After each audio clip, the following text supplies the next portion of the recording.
പേരെന്തായിരുന്നു പറഞ്ഞത്? ഐഷ ഹരി. നമ്മൾ മുമ്പ് കണ്ടിട്ടുണ്ടോ? ഇല്ല, എന്തോ സ്പെഷ്യാലിറ്റി ഉണ്ട് ഇയാളെ കാണാൻ. വേറെ ഒന്നും ഇവിടെ എന്തോ ഇരിക്കുന്നുണ്ട്. ഇവിടെ oh thank you so much Aisha. എപ്പോഴാണ് ഈ ഒരു സെക്ഷൽ ഐഡന്റിറ്റി തിരിച്ചറിഞ്ഞത്? സോ എൻ്റെ കുട്ടിക്കാലത്ത് എനിക്കൊന്നും ഒരു 8th പഠിക്കുന്ന സമയത്ത് എനിക്ക് മനസ്സിലായിട്ടുണ്ട് എനിക്ക് ബോയ്സിനോടാണ് ഇൻട്രസ്റ്റ് ഉള്ളത്. എല്ലാവരുടെയും ഒരു തെറ്റായ ധാരണ ഉണ്ട്. ഈ ഗേ എന്ന് വെച്ചാൽ എല്ലാ ആൺകുട്ടികളുടെയും പോയി സെക്സ് ചെയ്യുക, എല്ലാ ആൺകുട്ടികളും പോയി അപ്രോച്ച് ചെയ്യുക. സോ ആ ഒരു ഗേ എന്ന് വെച്ചാൽ ഞാൻ പറയാം ഗേ സോ വാട്ട് എന്ന് ചോദിക്കാനുള്ള ഒരു. അപ്പോൾ എന്നിന് എന്തൊക്കെ കിട്ടാണ്ടോ അതെല്ലാം ബിഗ് ബോസ് എടുക്കും. ബിഗ് ബോസ് എന്ന് വെച്ചാൽ സ്ക്രിപ്റ്റ് തന്നെയാണ്. ലാലേട്ട് എന്നോട് ചോദിച്ചിട്ട് മോനെ വിഷമമുണ്ടോ എന്ന് ചോദിച്ചു. 17ാമത്തെ വയസ്സിൽ തന്നെ വീട്ടിൽ നിന്ന് ഇറക്കി വിടുകയാണ് ചെയ്തത്. അപ്പോൾ എനിക്ക് വേണ്ടി ഒരാൾ സംസാരിക്കുന്നുണ്ടായിരുന്നെങ്കിൽ എനിക്കന്ന് വീട്ടിൽ നിന്ന് ഇറങ്ങേണ്ട അവസ്ഥ വരില്ലായിരുന്നു. പിന്നെ എനിക്ക് മനസ്സിലായി അതിനകത്തുനിന്ന് എന്നെ കൊന്നുകളയെന്ന് മനസ്സിലായി. എൻ്റെ വീട്ടിലെ ദാരിദ്ര്യം മാറുമല്ലോ എന്നുള്ള ഒരു ഇത് കൊണ്ടാണ് ഞാൻ ഈ മാജിക് എന്ന ഫീൽഡിലേക്ക് വരുന്നത്, അത് പഠിക്കാനായിട്ട് പോകുന്നത്. കല്യാണം കഴിഞ്ഞതിന് ശേഷം ഇപ്പോഴും എന്നോട് ഡേറ്റിംഗ് ചോദിക്കുന്ന ആൾക്കാർ എൻ്റെ നാട്ടിലുള്ള പുറത്ത് പറയാം. കാരണം ഞാൻ അവരാരും കുറ്റം പറയുന്നില്ല. എൻ്റെ നാട്ടിൽ തന്നെ ഒരുപാട് മനുഷ്യരുണ്ട്. ഇപ്പോൾ എന്തെന്ന് ചോദിച്ചാൽ എന്താണ് തിരിച്ച് പോടാന്നുള്ളൊരു ധൈര്യം ഉണ്ടെങ്കിൽ ഉണ്ടല്ലോ നമുക്ക് ലൈഫിൽ അടിച്ചു പൊളിച്ചിരിക്കും. ആരെയും മൈൻഡ് ചെയ്യേണ്ട, നെവർ ഗോ, ലൈഫ് അടിച്ചു പൊളിച്ച് മുന്നോട്ട് വന്നത്.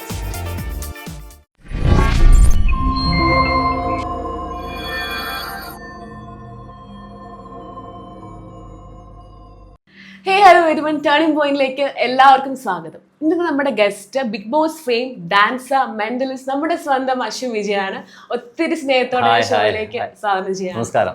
എങ്ങനെ പോകുന്നു അശ്വിൻ? അടിപൊളിയായിട്ട് പോകുന്നു, ഗംഭീരമായിട്ട് പോകുന്നു. അവിടെയോ? അടിപൊളി. പേരെന്തായിരുന്നു പറഞ്ഞത്? ഐഷ ഹരി. ഐഷ ഹരി. നമ്മൾ മുമ്പ് കണ്ടിട്ടുണ്ടോ? ഇല്ല, എന്തോ സ്പെഷ്യാലിറ്റി ഉണ്ട് ഇയാളെ കാണാൻ. വേറെ ഒന്നും ഇവിടെ എന്തോ ഇരിക്കുന്നുണ്ട്. ഇവിടെ oh thank you so much Aisha. ഞാൻ കണ്ടിട്ടുണ്ട്.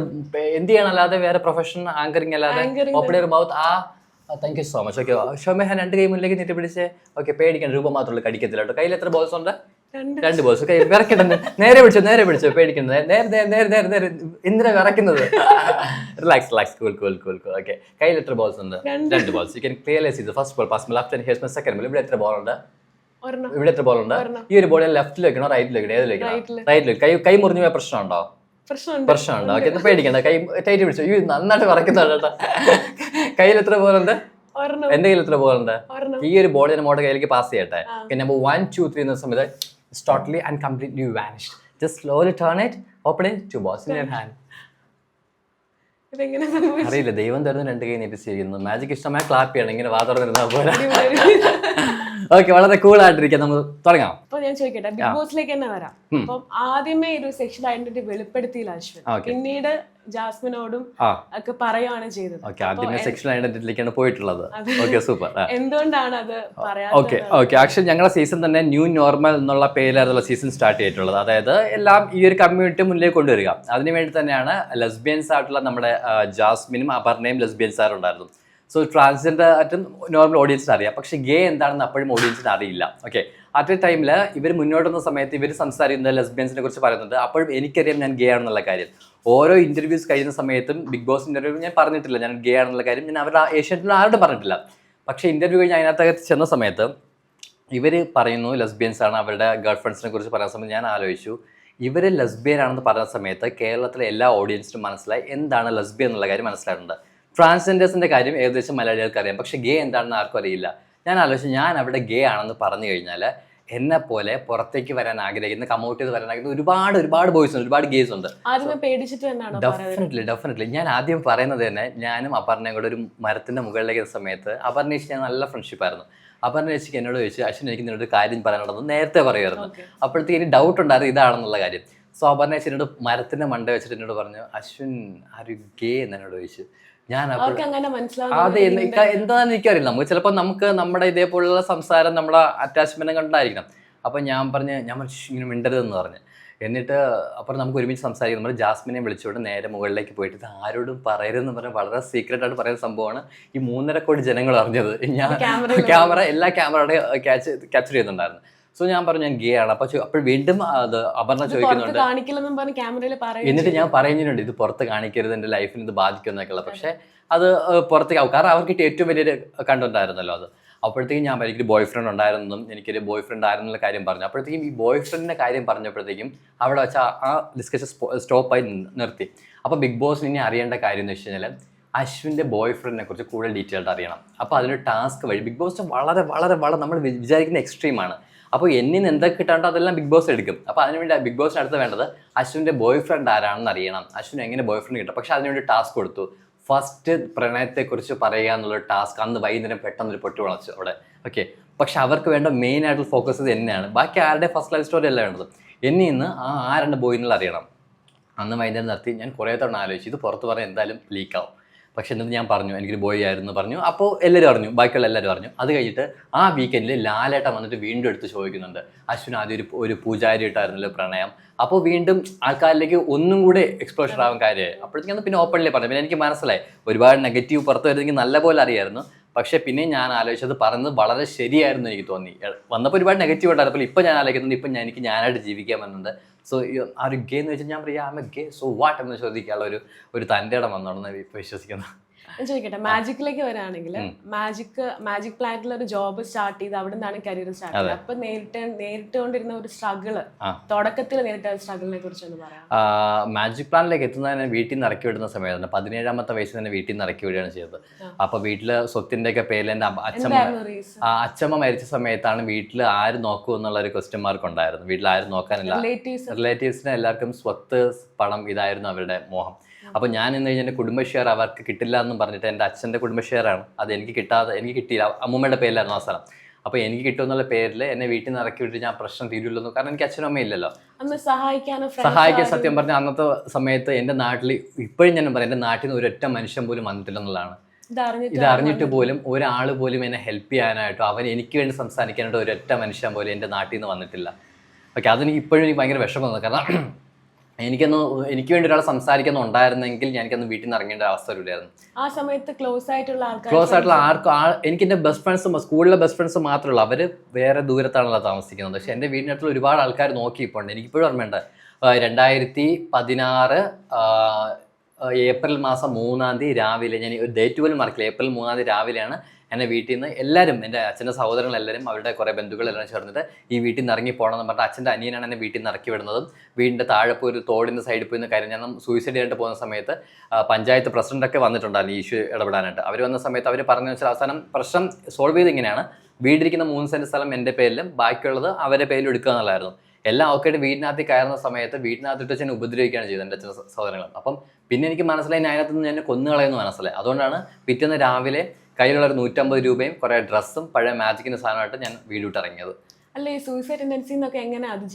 പിന്നെ ആക്ച്വലി സൂയിസൈഡ് പിന്നെയാണ് വീണ്ടും വരുന്നത്. കാരണം ഞാൻ അവിടെ നേരെ ഇവിടേക്ക് വരുന്നുണ്ട്. മാജിക് പ്ലാൻ മുതുകാട് സാറിൻ്റെ അടുത്തിരിക്കുന്ന സമയത്ത് സാറ് പറഞ്ഞ്, മോന് 17 വയസ്സ് മാത്രമേ ആയിട്ടുള്ളൂ, ഇപ്പൊ നമുക്കിവിടെ ജോലി തരാൻ പറ്റില്ല എന്ന് പറഞ്ഞു. അതെ, പറ്റില്ല. അപ്പോഴത്തേക്കും പറഞ്ഞു നമുക്ക് നോക്കാം മോനെ എന്ന് പറഞ്ഞു. അങ്ങനെയാണ് എന്ത് ചെയ്യണമെന്ന് അറിയാത്ത നേരെ വീട്ടിലേക്ക് പോകാൻ പറ്റില്ലല്ലോ. കഴക്കൂട്ടം റെയിൽവേ അതെ. ആക്ച്വലി അന്ന് മാജിക്കിലേക്ക് അങ്ങനെ പോവുകയാണെങ്കിൽ ഞാൻ ഡാൻസർ ആയിരുന്നല്ലോ. ആദ്യമായിട്ടൊരു അമ്പലപ്പറമ്പില് പുള്ളി ഒരു മജീഷ്യൻ വന്നിട്ട് ഒരു ന്യൂസ് പേപ്പർ കൊണ്ട് തുറന്ന് കാണിച്ചു. അതിനിടയ്ക്ക് ഒരു ഗ്ലാസ് പാലൊഴിച്ചപ്പോൾ നിമിഷം വാനിഷ് ആയിപ്പോയി. അപ്പോൾ അത് എന്താണെന്ന് അറിയാതെ ക്യൂരിയസിറ്റി എൻ്റെ അമ്മൂമ്മയുടെ മുന്നിൽ പോയിട്ട് ന്യൂസ് പേപ്പർ തുറന്ന് കാണിച്ച ശേഷം പാലിന് ഒരു ഗ്ലാസ് പച്ചവെള്ളം ഒഴിച്ചു. പക്ഷെ അതെല്ലാം താഴേക്ക് പോയി. അപ്പോൾ അമ്മൂമ്മ പറഞ്ഞ മോനെ മാജിക് എന്ന് വെച്ചാൽ കുട്ടിച്ചാത്തനാണെന്നും അമാനുഷിക ശക്തിയാണെന്ന് പറഞ്ഞു. അപ്പോൾ എനിക്ക് മനസ്സിലായി കുട്ടിച്ചാത്തനെ കൊണ്ടുവന്നു കഴിഞ്ഞാൽ എൻ്റെ വീട്ടിലെ ദാരിദ്ര്യം മാറുമല്ലോ എന്നുള്ള ഒരു ഇത് കൊണ്ടാണ് ഞാൻ ഈ മാജിക് എന്ന ഫീൽഡിലേക്ക് വരുന്നത്, അത് പഠിക്കാനായിട്ട് പോകുന്നത്. അങ്ങനെയാണ് വെള്ളനാട്ടുള്ള മജീഷ്യൻ BC സേനൻ സാറിൻ്റെ അടുത്ത് പോയി മാജിക് പഠിക്കുന്നതും പിന്നെയാണ് മാജിക്കിലേക്ക് എത്തുന്നത്. ഇതുവരെ ലൈഫിൽ ഏറ്റവും കൂടുതൽ കടപ്പാട് തോന്നിയിട്ടുള്ള ഒരു വ്യക്തി, അങ്ങനെ ഒരു വ്യക്തി ഉണ്ടെങ്കിൽ? ഉണ്ട്. എൻ്റെ അമ്മൂമ്മയാണ് എന്നെ വളർത്തിയത്. കാരണം ഞാൻ ഇന്നത്തെ ഞാൻ തീരെ വനിത എന്ന് ഞാൻ മനസ്സിലാക്കുന്നത് എൻ്റെ അമ്മൂമ്മയാണ്. കാരണം എൻ്റെ 1.5 വയസ്സുള്ളപ്പോൾ എൻ്റെ അമ്മ പോവുകയും 5 വയസ്സുള്ളപ്പോൾ എൻ്റെ അച്ഛൻ സൂയിസൈഡ് ചെയ്യുകയും ചെയ്തു. അതിനുശേഷം ആരും നോക്കാനില്ലാത്ത സമയത്ത് പോലും എന്നെ സ്വന്തം മകനെ പോലെ 16 വയസ്സ് വരെ എടുത്ത് വളർത്തി സ്വന്തം മകൻ എന്നുള്ള രീതിയിൽ തന്നെ വളർത്തിയ എൻ്റെ അമ്മൂമ്മയാണ് ഞാൻ ലോകത്തിലെ ഏറ്റവും അധികം കടപ്പെട്ടിരിക്കുന്നത്. നമുക്ക് വേണ്ടിയിട്ട് ഒരു ട്രിക്ക് കാണിക്കാം.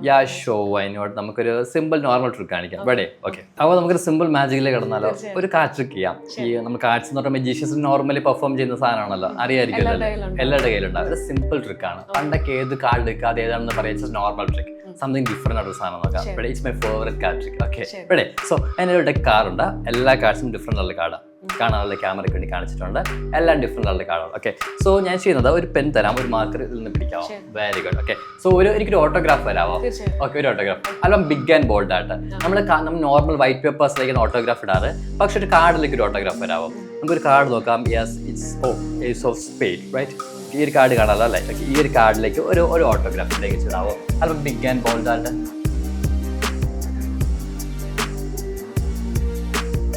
ഐഷ, നല്ല പേരാണ് കേട്ടോ. മൈ അസിസ്റ്റന്റ് നെയിം ഐശ്വര്യ എന്നാണ്. So I love this name. Okay, ഈ ഒരു കാർഡ് വളരെ ക്ലിയർ ആയിട്ട് കാണാൻ സാധിക്കുന്ന യു ഹാവ് പോക്കറ്റ് ഉണ്ടോ? വേണ്ട, പ്രശ്നമല്ല. ആ പെൻ നേരെ വെച്ചോളൂ, മടിയിലേക്ക് വെച്ചോളൂ. ഈ ഒരു കാർഡിന് ശേഷം വളരെ ക്ലിയർ ആയിട്ട് കാണാൻ സാധിക്കുന്ന ഈ കാർഡിന് എടുത്ത ശേഷം ഞാൻ ജസ്റ്റ് ഞാനൊന്ന് ഇങ്ങനെ ഫോൾഡ് ചെയ്യാണ്. എന്നിട്ട് ഞാനൊന്ന് ഇതുപോലെ ഐഷ കാർഡ് ഇതിലല്ലോ, പോക്കറ്റിലല്ലോ, ഒപ്പളൊരു മൗത്ത് കടിച്ചു പിടിച്ചോളൂ. എന്ത് ഭംഗിയാന്ന് നോക്കിയാലേ പൈസ കാണാനായിട്ട്. സോ കടിച്ചു പിടിച്ചല്ലോ, പേടിക്കണ്ട. ഓക്കെ, വളരെ ക്ലിയർ ആയിട്ട് വളരെ സേഫ് ആണ് അല്ലേ പൈസയുടെ കാർഡ്. ഒരിക്കലും അത് മാറിപ്പോവില്ലല്ലോ. വളരെ ക്ലിയർ ആയിട്ട് സേഫ് ആയിട്ട് ഐഷയുടെ വായിലുണ്ട്. സോ നെക്സ്റ്റ് കാർഡ് എടുക്കണം. ഇത് ഏതാണ് കാർഡ് കാണാമല്ലോ? ഇത് ഏതാണെന്ന് അറിയാമോ? It's jack of spade, right? ആ പെന്നൊന്ന് ഓപ്പൺ ചെയ്ത് തരാമോ? യെസ്, ഞാൻ ചെയ്യുന്നത് യുനോ മൈ നെയിം എന്താണ്? അശ്വിൻ. Very good. പത്രമൊക്കെ വായിക്കാറുണ്ട് അല്ലേ? പീഡന കേസൊന്നുമല്ല കേട്ടോ. ഞാൻ ചെയ്യുന്നത് ഇതുപോലെ ഈ ഒരു കാർഡ് വളരെ ക്ലിയർ ആയിട്ട് കാണാൻ സാധിക്കുന്ന ഈ ഒരു കാർഡിലേക്ക് എൻ്റെ സിഗ്നേച്ചർ ഇട്ട ഈ ഒരു കാർഡിന് ശേഷം വളരെ ക്ലിയർ ആയിട്ട് കാണാൻ സാധിക്കുന്ന ഈ ഒരു കാർഡിനെ ഞാൻ ജസ്റ്റ് ഒന്ന് ഫോൾഡ് ചെയ്യാണ്. സോ ഞാനും ഇതുപോലെ ഞാൻ കഴിച്ചു വയ്ക്കുകയാണ്. ഷോഴി വേണോ? അത് ആരുടെ കാർഡാണോ? ഐഷയുടെ കാർഡ്. ഇത് ആരുടെ കാർഡാണോ? എൻ്റെ കാർഡാണോ? സോ ഇതാണ് മാർക്ക്. ഷാൻ റിലാക്സുമായി റിക്കമായി sorry relax. Come closer. Come close.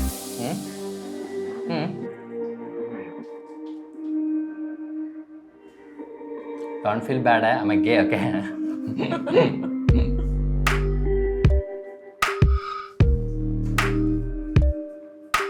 Did you feel anything? ഇവിടെ ഇങ്ങനെ ഫീൽ ചെയ്തോ? ഇല്ല, ഉണ്ട്. ചെറിയ വൈബ്രേഷൻ ഉണ്ടായി. Yes, because I got your signature in my mouth. ഐഷയുടെ സിഗ്നേച്ചർ എൻ്റെ കയ്യിലുണ്ട്.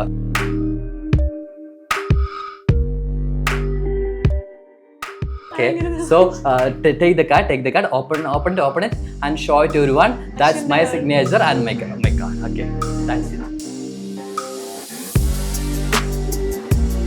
Thank you so much. Thank you. ശരി, അപ്പോൾ next question. You okay?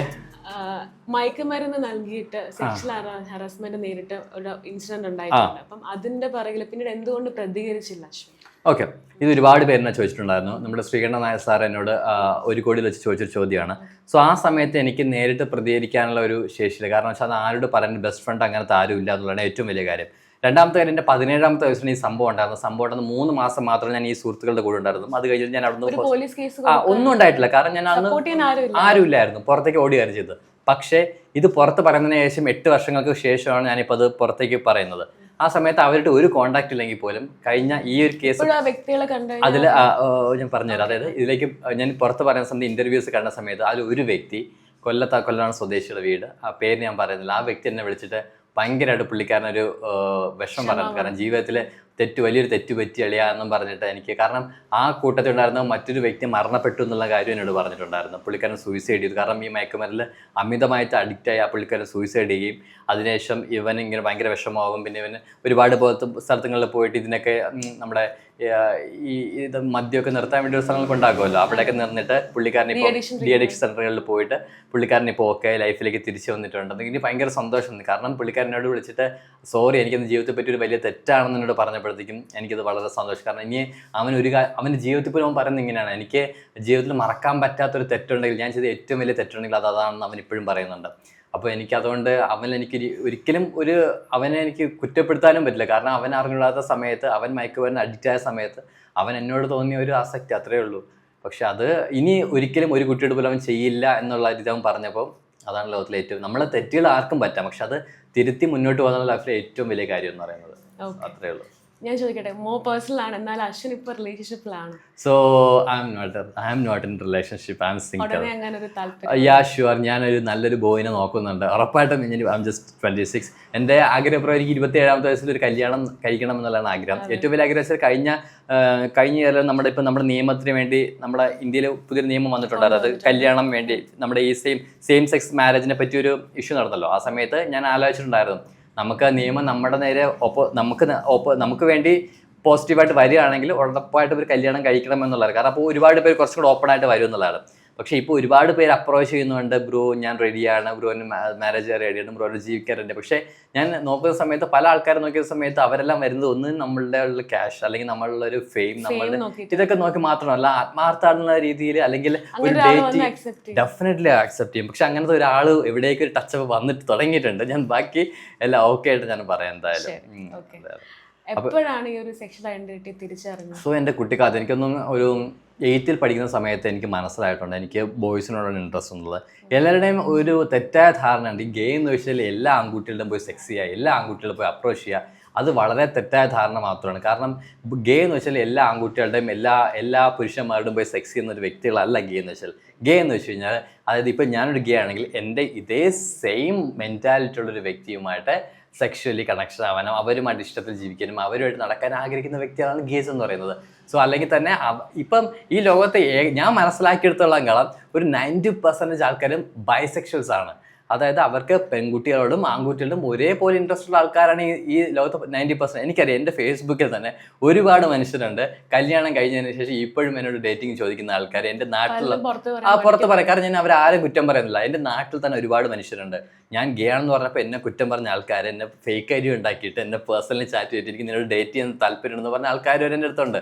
So അതുകൊണ്ട് അത് ഞാൻ ആരെയും കുറ്റം പറയത്തില്ല. ഞാൻ പറയുന്നത് വെച്ചാൽ നമ്മുടെ സെക്ഷുവാലിറ്റി എന്താണോ അത് മനസ്സിലാക്കി അതിൽ ജീവിക്കുക എന്നുള്ളതാണ്. അത് തുറന്ന് പറയും. ഞാനിപ്പം ഒരുപാട് കുട്ടികൾ എന്നോട് മെസ്സേജ് അയക്കണം, ബ്രോ ഞാനൊരു ഗേ ആണ് ബ്രോ, എൻ്റെ വീട്ടിലിങ്ങനെ പറയാൻ ഭയങ്കര പേടിയാണ് ബ്രോ, ഞാൻ 10th പഠിക്കുന്ന അല്ലെങ്കിൽ 11th പഠിക്കുന്ന അല്ലെങ്കിൽ 27 വയസ്സുള്ള ചേട്ടൻ എനിക്ക് മെസ്സേജ് അയക്കാറുണ്ട്. പുള്ളിക്കാരൻ ഇടയ്ക്ക് എന്നെ ഭയങ്കര ശല്യപ്പെടുത്തുമായിരുന്നു. പുള്ളിക്കാരൻ പറഞ്ഞു, ബ്രോ എൻ്റെ വീട്ടിൽ കല്യാണം ആലോചിച്ചു തുടങ്ങി, എനിക്ക് വയ്യ എന്ത് ചെയ്യണം എന്നറിയാം, പക്ഷേ വീട്ടിൽ പറഞ്ഞു കഴിഞ്ഞാൽ നാണക്കേരാണ്, നാട്ടുകാരെ പഠിച്ചു. അപ്പം അങ്ങനെയുള്ള ആൾക്കാരോട് എനിക്ക് പറയാനുള്ളത്, നമ്മുടെ നാടൊക്കെ ഇനിയും മാറി 2022 സ്വന്തം ഇഷ്ടങ്ങളെ അക്സെപ്റ്റ് ചെയ്ത് നമ്മുടെ സമൂഹം കൂടെ അക്സെപ്റ്റ് ചെയ്യുക എന്നുള്ളത് ഏറ്റവും വലിയ കാര്യം. അതിന് ഞാനിത് പറഞ്ഞ സമയത്ത് എനിക്കറിയാം നാട്ടിൽ ഒരുപാട് കല്ലറിയും, നാട്ടിൽ വലിയ ഫ്ലെക്സ് ഒക്കെ ഉണ്ടായിരുന്നു കേട്ടോ.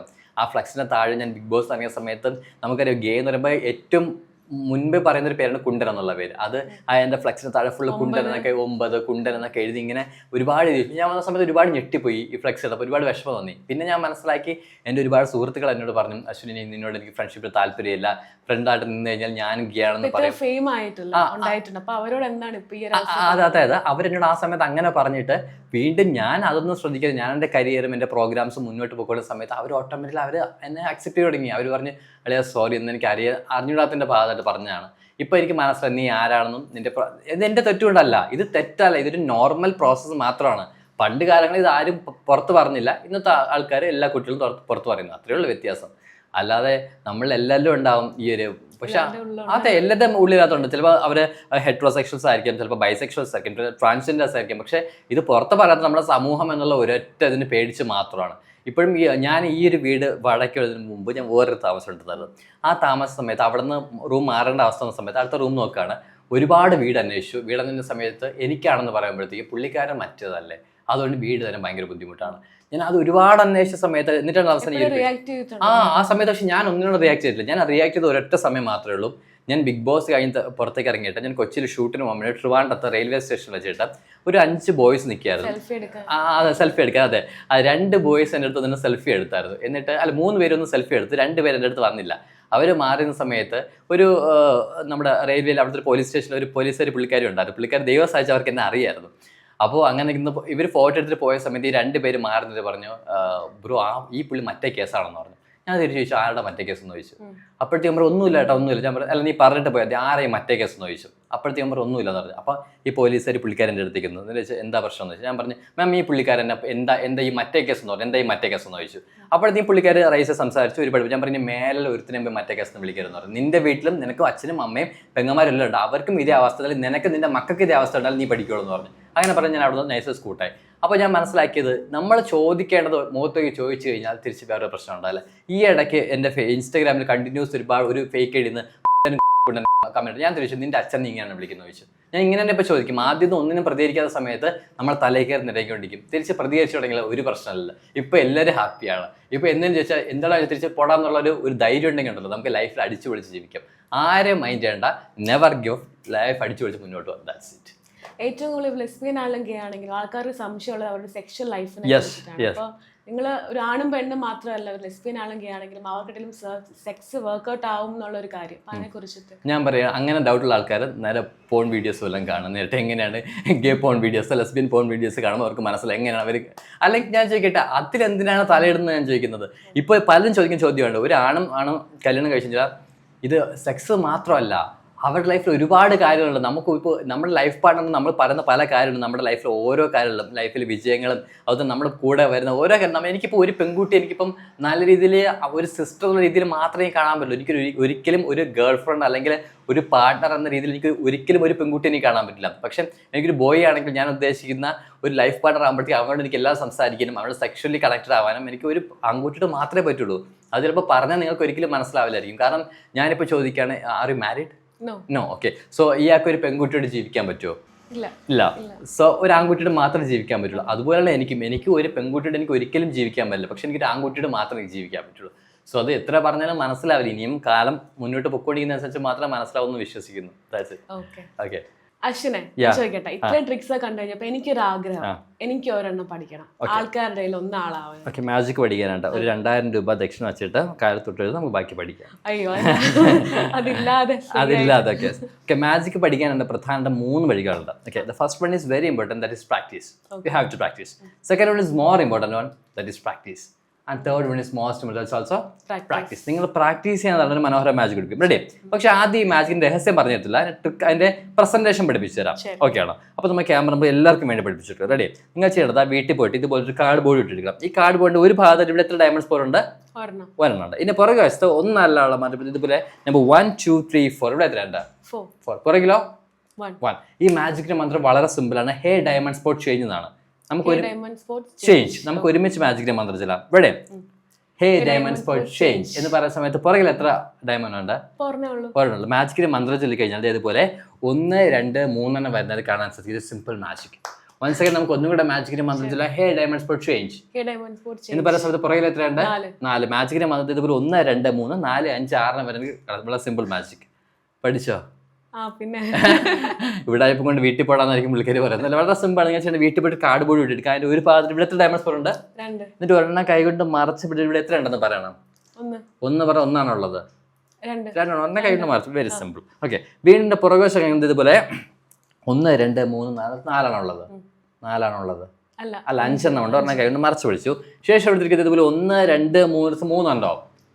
ഇല്ല. ഇവിടെ ഒരെണ്ണം ഉള്ളതിനാൽ ഇവിടെ ഒരെണ്ണം വേണമെന്ന് വെറും തോന്നാൻ മാത്രം 2 ഉള്ളൂ. വീണ്ടും തിരിക്കുന്നത് ഇതുപോലെ 1 2 3 4 5 6 വർഷത്തെ 6 ഉണ്ടോ? ഇല്ല. ഇവിടെ ഒരെണ്ണം ഉള്ളതിനാൽ ഇവിടെ വേണമെന്ന് വെറും തോന്നൽ മാത്രം. കുറെ പേർക്ക് മനസ്സിലായി കാണുള്ളൂ. അവർക്ക് ഒന്നും കൂടെ പരിചയപ്പെടുക. അതായത് നമ്മൾ ഇതുപോലെ 1 2 3 ഉണ്ടോ? ഇല്ല. പക്ഷെ മജീഷ്യസ് കള്ളം പറയല്ല, 3 പറഞ്ഞാൽ 3 തന്നെ ആയിരിക്കും. റൈറ്റ്? അതായത് വീണ്ടും ഇങ്ങനെ തിരിച്ചു ചെയ്ത് ഇതുപോലെ 1 2 3 4 5 6 വർഷത്തെ 6 ഉണ്ടോ? ഇല്ല. പക്ഷെ നിങ്ങളപ്പോൾ അത് ഉടായ്പ ആൾക്കാരെ മുന്നിൽ പെർഫോം ചെയ്യണം. 6 എന്ന് പറഞ്ഞാൽ 6 തന്നെ. ഞാൻ എന്തെങ്കിലും നോണ പറയുന്നത്. അതായത് ഒരു വശത്ത് 3 മറുവശത്ത് 6 കൊണ്ട് നമുക്ക് മാജിക് ചെയ്യാൻ സാധിക്കില്ല. എസ് പറഞ്ഞോ? പറ്റും. ഒരു വശത്ത് 3 മറുവശത്ത് 6 നിറയെ ഡയമണ്ട് ഫ്രണ്ടിന് മാത്രമേ മാജിക് ചെയ്യാൻ സാധിക്കുള്ളൂ.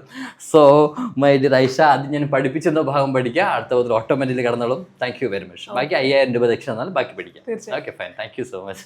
ഒത്തിരി പാരന്റ്സ് മാരേജിന് വേണ്ടിയിട്ട് ഫോഴ്സ് ചെയ്യുന്ന ഒരു സിറ്റുവേഷൻ ഒത്തിരി നമ്മൾ കണ്ടുവരാം. അതെ. അപ്പോൾ അതിനെ കുറിച്ച് എന്താ പറയുള്ളത്? മാരേജ് എന്ന് പറഞ്ഞാൽ ശരിക്കും ആവശ്യമായ ഒരു ഘടകമാണോ? അത് നമ്മുടെ ഒരു ഫ്രീഡം അല്ലേ, വേണോ വേണ്ടേന്നുള്ളത്? ഓക്കെ, ഞാൻ ആക്ച്വലി പറയുന്നത് മാരേജ് ഒരു ബുൾഷിറ്റ് എന്ന് മാത്രം പറയുന്ന ഒരു വ്യക്തിയാണ്. മാരേജ് ആവശ്യമുള്ളത് കല്യാണം കഴിക്കുക, ആവശ്യമുള്ളത് കെട്ടാതിരിക്കുക. ഒരിക്കലും നിർബന്ധിച്ച് കെട്ടുക ചെയ്യരുത് ആരും. ഓക്കെ, നമുക്ക് സ്വന്തമായിട്ട് നമുക്ക് എപ്പോഴാണോ തോന്നുന്നത്. അതും ഞാൻ പറയും, ഇനിയുള്ള പാരൻസ് സ്വന്തം മക്കളുടെ നിനക്ക് ആ ഒരു ആൺകുട്ടിയെ കല്യാണം കഴിക്കണോ പെൺകുട്ടിയെ കല്യാണം കഴിക്കണോ എന്നുള്ളൊരു ചോദ്യചിഹ്നം വയ്ക്കും. ഞാൻ ഇങ്ങനെ പറയുമ്പോൾ ഒരുപാട് പേര് ചീത്തയായിട്ട് കമന്റ് ഇട്ട് വരുന്നത് എനിക്കറിയാം. പക്ഷെ എന്നാലും ഞാൻ മനസ്സിലാക്കുന്നത് നമ്മുടെ സ്വന്തം ഇഷ്ടപ്രകാരം ഞാനാണ് കല്യാണം കഴിച്ച് ഞാനാണ് ജീവിക്കാൻ പോകുന്നത്, ഇവരാരുമില്ല. പലരും ചോദിക്കാറുണ്ട്, അശ്വിന് ഒരു പെൺകുട്ടിയുടെ കല്യാണം. ഇപ്പോൾ താഴത്തെ ആൻറ്റിക്ക് എന്നോട് ചോദിക്കും, മക്കളെ എന്നാണ് നിന്റെ കല്യാണം? ഞാൻ പറഞ്ഞു, നല്ല പയ്യന്മാരങ്ങനെ വരട്ടെ, ഞാൻ കെട്ടാൻ ഉറപ്പാണ്. അവർ പയ്യന്മാർ അവരിങ്ങനെ മോഹം ചുളിക്കാറുണ്ട്. അപ്പോൾ ഞാൻ പറയാറുണ്ട്, ഒരു പെൺകുട്ടിയെ കല്യാണം കഴിക്കാൻ എനിക്ക് പ്രശ്നമല്ല. പെൺകുട്ടിയായിട്ട് എനിക്ക് 1 2 തവണ സെക്ഷൽ റിലേഷൻഷിപ്പിലേക്ക് പോകുന്നതിന് എനിക്ക് വലിയ പ്രശ്നമൊന്നുമില്ല. പക്ഷേ അതല്ല എനിക്കാവശ്യം. എനിക്കൊരു പെൺകുട്ടിയുടെ ലൈഫ് നശിപ്പിക്കുന്നതിനെക്കാട്ടി എനിക്ക് ആഗ്രഹം എനിക്ക് നല്ലൊരു പയ്യനായിട്ട് അടിച്ചു പൊളിച്ച് ഹാപ്പിയായിട്ട് എൻജോയ് ചെയ്ത് എൻ്റെ ലൈഫ് അടിച്ചു പൊളിക്ക് പോവുക, അവൻ്റെ ലൈഫ് അടിപൊളിയിട്ട് പോവുക. ഒരു പെൺകുട്ടിയെ കല്യാണം കഴിച്ചാൽ പോലും ഞാൻ ഡെഫിനറ്റ്ലി ഞാനൊരു പയ്യനായിട്ട് പോകും. അത് വേറൊരു കാര്യം. അപ്പോൾ അതിനെക്കാട്ടി നല്ലത് അവിടെ ലൈഫ് ഞാൻ ഒരിക്കൽ സേവ് ചെയ്തതിനു ശേഷം ഞാൻ എൻ്റെ ലൈഫായിട്ട് എൻജോയ് ചെയ്ത് പോകുന്നതല്ലേ. ഒരുപാട് ആൾക്കാരുണ്ട് കല്യാണം കഴിച്ചിട്ട് നാട്ടുകാരെ പേടിച്ച് വീട്ടുകാരെ പേടിച്ച് കല്യാണം കഴിച്ചിട്ട് അവരുടെ ലൈഫും പോയി. ഇപ്പോൾ തന്നെ നമുക്കൊരു സോഷ്യൽ മീഡിയ 2 പേരുടെ ലൈഫ് സ്പോയിലാണ്. വെറുതെ എന്തിനാണ് നശിപ്പിക്കുന്നത്? അതുകൊണ്ട് എനിക്കിഷ്ടം ഒരു പയ്യനിട്ട് ഹാപ്പിയായിട്ട് അടിച്ച് കളിച്ച് എൻജോയ് ചെയ്ത് പോവുക. എൻ്റെ എല്ലാവരും വിളിക്കാൻ പറഞ്ഞ കേട്ടോ, കേരളം കത്തിക്കണം നമുക്ക്. ബിഗ് ബോസ് അൾട്ടിമേറ്റ്ലി വിളിച്ചാൽ ഡെഫിനറ്റ്ലി പോകും. ഞാൻ ആദ്യം പോവില്ലെന്ന് പറഞ്ഞിരിക്കുകയായിരുന്നു, പക്ഷെ ഞാൻ പോകും. കാരണം ഇപ്പോഴാണ് ഗെയിം എന്താണെന്ന്, ഗെയിം സ്ട്രാറ്റജി എന്താണെന്ന്, എന്താണ് ഇത്രയും ദിവസം എങ്ങനെയാണ് അത് പിടിച്ചത്? അതിനകത്ത് കണ്ണിനെ കൊണ്ട് പറ്റില്ലായിരുന്നു. എല്ലാവർക്കും ഒരുപാട് പേരുടെ സംശയത്തിന്റെ ഉത്തരം ഇതാണ്, ബിഗ് ബോസ് എന്ന ഷോ സ്ക്രിപ്റ്റ് തന്നെയാണ്. ആ ഷോയ്ക്ക് വളരെ മനോഹരമായ സ്ക്രിപ്റ്റ് ഉണ്ട്. ആ സ്ക്രിപ്റ്റ് അനുസരിച്ച് മാത്രമാണ് ഷോ മുന്നോട്ട് പോകുന്നത്. ഇപ്പോൾ പലരും ചോദിക്കാറുണ്ട് അടിയും വഴക്കും ഉണ്ടാക്കുന്നത്, അങ്ങനെയല്ല സ്ക്രിപ്റ്റ് എന്ന് പറയുന്നത്. അതായത് ആ ഷോയ്ക്ക് ഒരു സ്ക്രിപ്റ്റ് ഉണ്ട്. ഇപ്പോൾ എക്സാമ്പിൾ, അതിനകത്ത് അടി ഉണ്ടാകണം എന്ന് തീരുമാനിക്കുന്നത് ബിഗ് ബോസ് ആണ്. ഇപ്പോൾ ഞാൻ ഫസ്റ്റ് അടി ഉണ്ടാകുന്ന ദിവസം ഞാൻ പറഞ്ഞുതരാം. നമ്മൾ 17 പേര് വരുന്ന സമയത്ത് അവിടെ പറയുകയാണ് ഈ വീട്ടിൽ വരാൻ അർഹതയില്ലാത്ത 3 പേരെ സെലക്ട് ചെയ്യാൻ പറഞ്ഞു. അതിൽ ഏറ്റവും ഓട്ടിട്ട് ഒരാൾ ഞാനായിരുന്നു. അപ്പോൾ എന്നെ പറഞ്ഞ ആൾക്കാർക്ക് എല്ലാവർക്കും ഞാൻ എതിരാവും. പിന്നെ അവരുമായിട്ടുള്ള ചെറിയ കാര്യങ്ങൾക്ക് പോലും നമ്മൾ തമ്മിൽ പ്രശ്നങ്ങളാവും. അതുപോലെ തന്നെ പല കാര്യം ശ്രദ്ധിച്ചിട്ടുണ്ട്. അതിനകത്ത് ബസർ അടിക്കുന്നത് ബിഗ് ബോസ് വിചാരിക്കുന്ന ആൾ മാത്രമേ ജയിക്കത്തുള്ളൂ. അത് ഏറ്റവും വലിയ സത്യമാണ്. ഞാൻ ശ്രദ്ധിച്ചപ്പോഴെന്ന് അറിയാമോ, ഓരോ നിങ്ങൾ ഗെയിം കാണുമ്പോൾ നിങ്ങൾ ശ്രദ്ധിച്ചാൽ മതി, ബസർ അടിക്കുന്നത് ബിഗ് ബോസ് ആണ്. അവർ വിചാരിക്കുന്ന ആൾ എപ്പോൾ പസൽ ചെയ്ത് തീർക്കോ അപ്പോൾ അവിടെ ബസർ അടിക്കും. ഓക്കെ, അവർ വിചാരിക്കാത്ത ആള് ചെയ്ത് തീർന്നില്ലെങ്കിൽ ബസർ അടിക്കത്തേ ഇല്ല. ഞാനത് പല തവണ ശ്രദ്ധിച്ചിട്ടുണ്ട്. ഇതിപ്പോൾ ടൈം വെച്ചല്ല അവിടെ നോക്കുന്നത്, അവിടെ എപ്പോഴും ബസറാണ്. ബസർ ബിഗ് ബോസ് എപ്പോൾ വിചാരിക്കും അപ്പോൾ അവിടെ ബസർ അടിക്കും. ആരൊക്കെ തമ്മിൽ അടി ഉണ്ടാക്കാൻ നോക്കുമോ അവിടെ തുടങ്ങും. രണ്ടാമത്തേനും അവിടെ ഏതെങ്കിലും അടി ആരെങ്കിലും ചേർന്നിട്ട് അവിടെ അടി ഉണ്ടാവരുത്, അതിനെ പ്രശ്നങ്ങൾ സോൾവ് ചെയ്യാൻ നോക്കുമോ അവരെ വിളിച്ചിട്ട് ലാലേട്ടം അടുത്ത ആഴ്ച വഴക്ക് പറയും. നിങ്ങൾ എന്തിനാണ് ആ പ്രശ്നം സോൾവ് ചെയ്യാൻ നോക്കിയത്? അവർ സബിൽ ചർച്ചകൾ ഉണ്ടാവട്ടെ, സത്യവാദി ഇൻഡയറക്റ്റ് ആയിട്ട് പറഞ്ഞ അടി ഉണ്ടാവട്ടെ എന്ന് പറയുന്നതാണ്. സോ അടി ഉണ്ടാക്കുക, അത് തന്നെയാണ് അവരുടെ കണ്ടന്റ്. ഇതൊരിക്കലും തെറ്റായ കാര്യമൊന്നുമില്ല. ആ ഷോ അങ്ങനെയാണ്. അടി ഉണ്ടാക്കുക, ആൾക്കാരുടെ ഇഷ്ടം എന്താണ്, മലയാളിയുടെ ഇഷ്ടം എന്താണ്, മറ്റൊരാളുടെ വീട്ടിലുണ്ടാകുന്ന അടിയും വഴക്കും എന്താണെന്ന് ഉണയും കൊതിയും ഉണക്കി കാണുക എന്നുള്ളതാണ്. അതാണ് ബിഗ് ബോസിലുള്ളത്. അത്രേ ഉള്ളൂ. ഇവിടെ കയറി വരുമ്പോൾ എന്താ കാണാം, ഒത്തിരി ട്രോഫീസും ഇതെല്ലാം മാജിക്കിനും പിന്നെ ഇതിന്റെ പലയിടത്ത് ഇനാഗുറേഷൻസിന് പോകുമ്പോഴും പിന്നെ നമ്മളെ ഈ സ്പോണ്ടേനിയസ് ഇങ്ങനെ നമ്മുടെ കാര്യങ്ങൾ ആരെയും പേടിക്കാതെ സമൂഹത്തോട് തുറന്ന് പറഞ്ഞതിന് ആൾക്കാർ തന്ന ഒരു അവരുടെ സ്നേഹ അംഗീകാരം എന്നുള്ള രീതി മാത്രമാണ്. അശ്വിന്റെ ഒരു ഫൈനൽ ഗോൾ അല്ലെങ്കിൽ ഇതുവരെ അച്ചീവ് ചെയ്തിട്ടില്ലാത്തൊരു കാര്യം? അതിൽ എൻ്റെ ഏറ്റവും വലിയൊരു ഗോൾ എന്ന് വെച്ചിട്ടുണ്ടെങ്കിൽ 2 ഗോൾസാണുള്ളത്. ഒന്നൊരു സ്വന്തമായിട്ടൊരു അനാഥാലയം പണിയുക എന്നുള്ളതാണ്. എൻ്റെ ഇതുവരെയുള്ള സാമ്പത്തികം മുഴുവൻ ഞാൻ മാറ്റി വെച്ചിരിക്കുന്നത്. എനിക്ക് ഇതുവരെ സ്വന്തമായിട്ടൊരു വീടില്ല, സ്വന്തമായിട്ടൊരു വീട് പണിഞ്ഞിട്ടില്ല. എല്ലാം എനിക്കൊരു ഓർഫണേജ് പണിയുക എന്നുള്ളതിന് വേണ്ടി മാത്രമാണ് ഞാൻ കൊണ്ടുപോകുന്നത്. സ്വന്തമായിട്ടൊരു 5 അല്ലെങ്കിൽ 10, ഞാനിപ്പോൾ 5 കുട്ടികളെ സ്പോൺസർ പഠിപ്പിക്കുന്നുണ്ട്. 5 കുട്ടികളെ ഞാനിപ്പം എൻ്റെ സ്വന്തം ചിലവിൽ 5 ആരോഗ്യമില്ലാത്ത കുട്ടികളെ പഠിപ്പിക്കുന്നുണ്ട്.